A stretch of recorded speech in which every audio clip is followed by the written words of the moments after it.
Assalamu alaikum wa rahmatullahi wa barakatuh, everyone. Inshallah, next month we'll start at 6 p.m. But today, alhamdulillah, we had a special fast track Mawlid, Sidi Uthman, mashallah. Alhamdulillah, may Allah bless everyone that came, everyone that couldn't make it, that had intention, and always keep us, inshallah, on the way and in the love of our Prophet Muhammad, sallallahu alayhi wasallam. His love is irresistible, right? Sallallahu alayhi wasallam. Once you know him, that's why the people who they were far, they would feel reverence and awe. Man ra'ahu badihatan haba. If they saw him just suddenly, they would be awe-stricken because of his majesty, sallallahu alaihi wasallam. But then when وَمَنْ خَالَطَهُ مَعْرِفَةً أَحَبَّهُ. But once they got to know him, they fall in love. And this is the most beautiful spiritual love that the companions shared, and they had true brotherhood, true sisterhood, and they lived through all the things of life. There's no romanticizing it. They lived through everything that you can imagine. They had all the stuff that people go through, but they made it that they were going to reach the destination, the goal. Their goal was Allah subhanahu wa ta'ala, and they knew the door to Allah subhanahu wa ta'ala is the Prophet Muhammad sallallahu alaihi wasallam. And then there's doors to the door. So right now between us and the Prophet sallallahu alaihi wasallam, there's so many doors, right? But alhamdulillah, because this is the chain of transmission, that when your hands are connected to the hands, then you have a constant, instant connection. There's nothing cellular, or these things are not fast enough for this connection. This technology that we see today, this is nothing compared to the connection that's, even faster than instant. That's why it's an amazing thing to be connected to the Prophet Muhammad sallallahu alaihi wasallam in the truest sense, with humility, because no one makes claim, and we just try our best. And that's why Imam al-Haddad radiallahu anhu, in his famous treasury of poems, that he said that basically this book is a path to Allah. If you just read what is in it, it will guide you and teach you. But he said that فَبِالْحَقِّ فَلْنَأْخُذْ عُلُومَ طَرِيقِهِمْ يَدًا بِيَدٍ حَتَّى مَقَامَ النُّبُوَّةِ.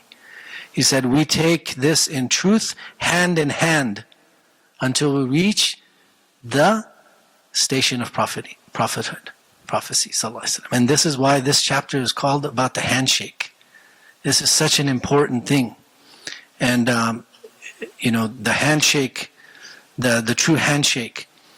And Allah subhanahu wa ta'ala describes in the Quran, يَدُ اللَّهِ فَوْقَ أَيْدِيهِمْ. The yad, which when we say that in Arabic, we say yad bila kayf, without describing it, because we don't want to fall into anthropomorphism. But we say that Allah Ta'ala says He has a yad, but Allah says yadullahi fawqa aydihim, that the yad of Allah is above their hands, meaning some scholars, they interpret it to mean that the power of Allah is over their power. They don't have power. All power belongs to Allah. And then the Prophet ﷺ talks about the same thing. He says yadullahi ma'al jama'ah. He says the yad of Allah, the hand of Allah Ta'ala, so to speak, is with the group, is with the community, because they're on one heart. That's why it's a true community. See, community has the word unity in it, because they have to be on one heart. That's the hardest part. People are on different hearts.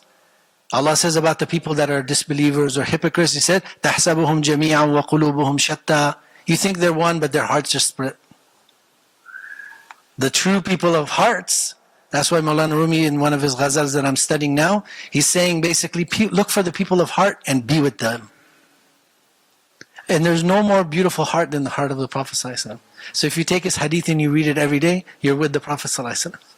If you go to sleep with the hadith of the Prophet ﷺ, you sleep with the dream, and inshallah he comes in your dream, sallallahu alaihi wasallam. And the dream of the Prophet ﷺ is haqq, it's truth. What an honor. The one who saw the face of someone who is felicitous, they'll become felicitous. It's in the Hamziyah. Imam al-Busiri radiallahu anhu, he says, وَمَنْ إِذَا سَخَّرَ الْإِلَهُ نَاسًا لِسَعِيدٍ فَهُمْ سُعَدَاءُ. If Allah makes you in the service of the person who is felicitous, then you become felicitous, because of the company you're in. And that's why the Prophet ﷺ said, Al-mar'u ma'a man ahab. You are with the one, a person is with the one they loved or love. With. That means that you don't take the credit, they take the credit. It's because you're with them. SubhanAllah. And they honor you by being with them. And that's why the heart of the Prophet ﷺ is amazing, because he takes everybody. Sinners, winners, whatever you want to call them, he takes everybody in his fold. That's why Sayyidina Abdul Qadir Jilani radiallahu anhu, he said, as for the people who are salihin, from my students, they're for my benefit. As for the ones that are sinners, he said, I'm for them. Because he cares about those people the most. He wants to make sure that they succeed, and their hand is in the hand of the Prophet ﷺ. And that's what the job of true scholars and spiritual masters was. It wasn't about self-admiration. It was about, I need to be a servant in the service of people and take them and help them. And inshallah, through that, we get more support from Allah and take people to Allah. Make their life better. Make their life easier. So this one, and then we read here in the Mawlid, Habib Umar, the amazing things that he puts in this book. On page 22, if you want to follow, you can see Habib Umar says something. That's where I put it. But let me see, it's probably, yeah. Correction, page 20. Habib Umar right at the top says, and the banner of the praise of Allah, the banner of the praise of Allah. Because the nation of the Prophet ﷺ, what did the Prophet ﷺ called us? Ummatul Hammadun. This is the nation of gratitude and praise of God. If we find ourselves we're not doing that enough, we need to do that, because that is what is our hallmark of this nation, is that they're always praising God. فِي السَّرَّاءِ وَالضَّرَّاءِ. In happiness and sadness, in ease and difficulty. In every moment they say Alhamdulillah, and they know the power of that. And Imam al-Junayd radiallahu anhu, they were together in a gathering, and somebody said, sneezed. And the person said, Alhamdulillah. And then Imam al-Junayd said, complete it. He said, Rabbil Alameen. Put an attribute or describe Allah more so we can know our Lord more. The Rabbil Alameen. He is the caretaker and the loving, nourishing Lord of all humanity. And so that's why Habib Umar says that the blessed hand of the Prophet ﷺ is going to be holding the banner of praise. And inshallah we're all underneath it. And the first to enter paradise will be me. The Prophet ﷺ said that. You see that? So this is the power of hand. And the handshake itself, the way Habib is talking about, is musafaha. This handshake is very much related to the word mushaf. Ajib, right? So I try to, think about it. But what comes to mind now is that, you have to have a connection with the Quran by holding it. So even the people who memorized, they would love to open it and just look at the Quran. They want a connection with the Quran like that, because they want to hold it. And handshake symbolizes and is an expression of goodwill, safety. The first people, according to the hadith of the Prophet ﷺ, that introduced handshaking was the people of southern Arabia, the Yemenis. There's the first one. See, alhamdulillah, there's nothing in the hand, there's nothing to fear, it's just safety. And then the Muslims added from the paradise, the angel Jibreel alayhi salam brought it, which is what we should continue to try to do, make it a habit, that sometimes we might say hi or other greetings, but try to say Assalamu alaikum, because that came from the heavens as a gift. And then when you say that, it means I want peace for you. You're making a dua. So try to say it also from the bottom of your heart. And catch yourself if you miss it. It becomes routine and we're just saying something. Mean it. And if you mean it, Allah Ta'ala will reward you, and it truly benefits. And that's how we spread peace, because in the inaugural speech of the Prophet ﷺ when he went to Medina, he said, Afshu salam. He said, "O people, spread peace. Outwardly through your tongue, inwardly through your heart, and then also again outwardly through your actions." So the horizontal, vertical. Your heart is with Allah, your life is spent in the service of people. And then of course it later on could lead to love and friendship. Not everyone's going to be everyone's friend. But, Assalamu alaikum, I wish you safety, I wish you happiness, I wish you security. And then later, musafaha leads to that. And that's why there's people that the Prophet ﷺ took special care in shaking their hand and being with them. And there was one of the oaths or allegiances that the Prophet ﷺ had. And the Prophet ﷺ and the companions, they all put their hands together. And then, Sayyidina Uthman, he was in Abyssinia. SubhanAllah. And then the Prophet ﷺ said, وَهَذِهِ عَنْ Uthman. And so the Prophet ﷺ put his hand and he said, and also this one is from Uthman. So the Prophet ﷺ was representing him, never forgetting those people, those community. And so obviously Uthman radiallahu anhu was the representative of that community. So it meant all of those people, all of them. I remember you, I never forget your goodness. So this is the wafa of the Prophet ﷺ, that he was a loyal, loving person, and he always gave people their due, and he knew the people that were first, the people that were always, of every different thing, he would remember them and he would never forget them, sallallahu alaihi wasallam. And also from musafaha, we know that something from the unseen is happening.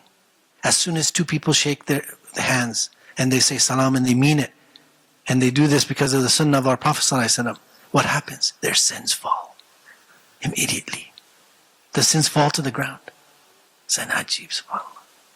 So that's why some communities, they want to practice this sunnah of the Prophet ﷺ. Every morning after Fajr, they gather in a line, they do musafaha. So every single person present has shake the hand of somebody else. Not only that, but it cleans the heart. Ajib. It cleans the heart, so if there's hatred, if there's bad feelings, whatever, for the sake of Allah, if they truly do it, Allah Ta'ala's promises that it will take that away from them. And Allah Ta'ala says about touching, look at this about the hand again. He says, لا يمسه إلا المطهرون. Allah speaks about the Quran. No one can touch it. No one can, right? Physically touch it unless they're pure. But the inward meaning is that if you're pure outwardly, but your heart is dirty, you will never gain access to the Quran. It's amazing. Allah Ta'ala is protecting His book. Every way you can imagine. Inna nahnu nazzalna dhikr wa inna lahu lahafidhun. We revealed this remembrance and we're protecting it. So Allah, you can have the greatest mind, but if you're not working on purifying your heart, then you're not going to get access to the Quran. You'll read it and it will just pass through. It won't even have an impact. And then also the different types of handshakes. So the one we know that is some people, they do it like this. And there's a time where the Prophet ﷺ did like this. It's mushabaka, where they join. And this is an art style that's used in crafts, right? Where they don't use any nails. It's joints. And they call this the ashiq ma'shuq. This is the lover and the beloved. Because they join like that. There's no third party. This is just between the two. And that's showing us the relationship that we should have with Allah.